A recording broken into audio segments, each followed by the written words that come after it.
Parce que nous avons quand même un témoin de dernière minute, c'est Madame de Moutis, qui n'a jamais témoigné depuis 10 ans qu'il y a eu cette affaire. Et je voudrais lui donner la parole.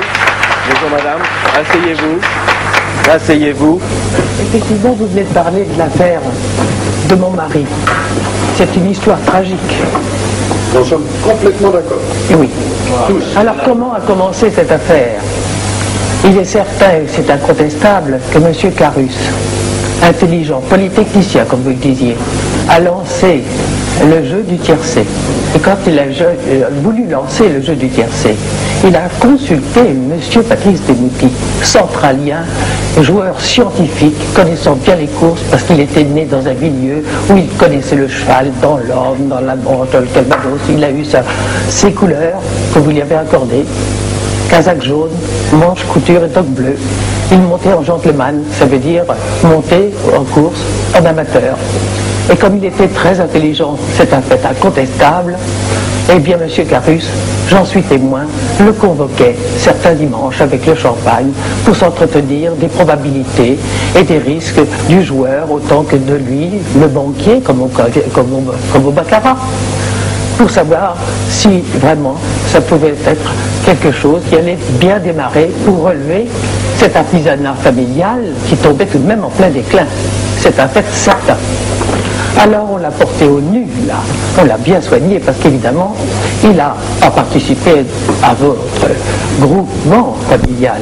Il était consulté, il était expert, il a été aussi un grand expert des compagnies d'assurance, c'est incontestable. Alors, on l'a soigné, je le sais. On le recevait avec gracieuseté et beaucoup de chaleur. Et puis, comme il connaissait le jeu, il a gagné, bien sûr, au tiercé. Je crois que c'était le premier gagnant du tiercé. Et vous en êtes servi comme agent publicitaire. Moi, je suis témoin qu'un jour, vous avez demandé à ce que l'on prenne une photo de lui. Je vous citerai même le PMU, M. Calmels, qui n'est plus, mais qui était avenue Jean-Baptiste Clément. Et comme sa profession d'expert, parce que le jeu n'était pas tellement admis tout de même à l'époque, ça n'avait pas cet essor, c'était pas rentré dans les mœurs, comme maintenant. Eh bien, il ne l'a pas refusé, mais il a mis quelqu'un d'autre à la place. Et puis l'agent publicitaire, et la publicité a été faite. Et vous connaissez l'érosion magnifique de cette invention du tiercé, qui a pris le dépassement même des prévisions. C'était un peu le Bernard Tapie de cette époque, de notre époque. Et puis voilà. Vous l'avez trouvé tout de même un petit peu inquiétant. Vous n'aimez pas beaucoup que les grands joueurs gagnent. C'est ça. Ça, ne me coupez pas la parole. Je dirais toute la vérité, je suis là pour ça. Et croyez-moi, ça m'en coûte beaucoup. Seulement, il y a des faits qu'il faut souligner et que je dois dire en public. Alors, vous avez commencé à lui mettre les bâtons dans les roues. Comment? Parce qu'il était un petit peu trop intelligent, parce qu'il savait pas mal de choses. Vous avez parlé de la caisse noire. La caisse noire, la raclette, elle existait à ce moment-là. La commissaire des cours, la Cour des comptes s'est inquiétée, elle a fait paraître, elle a publié, mais si, mais nous contrôlerons un rapport officiel. Non, c'est pas le mot caisse noire, monsieur, bien sûr. Et la caisse noire dont je parle, monsieur Romanet, Madame, elle était, mais je n'accuse pas, je dis les choses comme elles se sont passées, moi je ne cherche pas la bagarre. Vous savez, j'ai la paix maintenant et la tranquillité. Si je dis les choses, c'est simplement parce que cette caisse noire, elle était constituée de quoi? Des centimes. Je vais vous donner un exemple très simple pour tous ceux qui m'écoutent. Quand un joueur gagnait 85 francs, 83 centimes, eh bien on lui versait les 85 francs et les 83 centimes disparaissaient où, je n'en sais rien, mais en tout cas 83 centimes multipliés de tous les endroits de France par 4 ou 5 millions de parieurs, ça fait beaucoup de sous à la fin de l'année. Je le dis parce que je me... Ces centimes allaient dans la poche de l'État. Je ne sais pas, en tout cas simplement... Ça n'a pas été prouvé par le rapport de la Cour des comptes. Je ne sais pas, je dis simplement que tous ces détails inquiétaient mon mari. Ça a fait aucune observation après le rapport de la Cour des comptes. Peu m'importe votre réponse, en tout cas vous l'avez senti dangereux. Et qu'est-ce que vous faites en cours de partie? Vous changez la règle du jeu. Qu'est-ce que vous avez fait? Vous avez fait sortir un règlement pour limiter à l'encontre de mon mari les enjeux sur les paris du tiercé. C'est incontestable. Mais ce règlement, comme tous les tricheurs se cachent. Qu'est-ce que vous avez caché? La parution au journal officiel. Il n'a jamais paru au journal officiel. Même le maréchal Pétain n'a pas osé s'en servir. Ben oui. Et c'est un fait incontestable. Alors, vous commencez à l'ennuyer, à le provoquer. Mais comme il sait que ce règlement n'est pas très valable, il fait effectivement le prix de Bordeaux.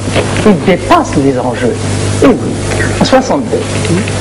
À ce moment-là, comme vous sentez quand même que la justice est un phénomène exceptionnel, ne va peut-être pas prendre cette affaire en sérieux, elle fait une instruction qui durera 11 ans. Eh bien, 12 ans si vous voulez, vous voyez, c'est tout de même pas mal.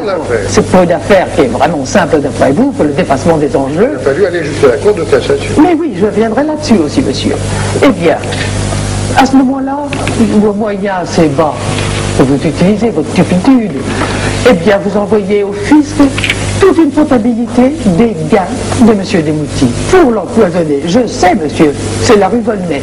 Vous avez, je l'ai cette pièce. Nous avons la pièce. Et il a été taxé, chose extraordinaire, de revenus de joueurs professionnels au tiercé. Si tous les joueurs qui m'écoutent savent que quand ils ont déjà leur prélèvement, pour l'État ou pour les sociétés de course, peu m'importe ces détails, je ne suis pas une mathématicienne, et qu'ils sont imposés s'ils gagnent, et je ne crois plus que vous aurez beaucoup de parieurs. Évidemment, l'administration des impôts, c'est tout de même bien pris se pencher là-dessus, elle est sérieuse, et ça n'a pas tenu la route. Ça a simplement perturbé l'équilibre, soi-disant, de mon mari, mais vous savez, il était d'une robuste constitution, il était très fort, il menait tout de même ses expertises, ça ne l'empêchait pas d'aller à la chasse à la bécassine, ça ne l'empêchait pas d'être fort en bridge, vous savez, c'était un homme exceptionnel, et j'en suis témoin. Alors qu'est-ce que vous faites là? C'est une chose extraordinaire. 62, 63, 64, vous envoyez le piste. 65, ça se passe.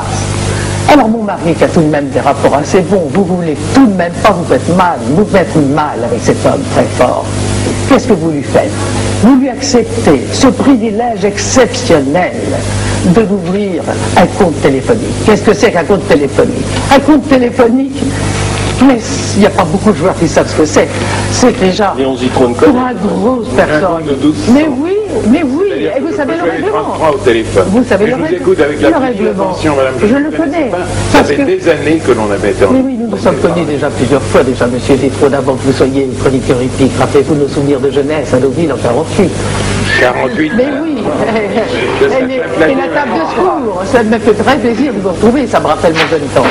Eh bien, à ce moment-là, monsieur Crespin, vous m'avez vu.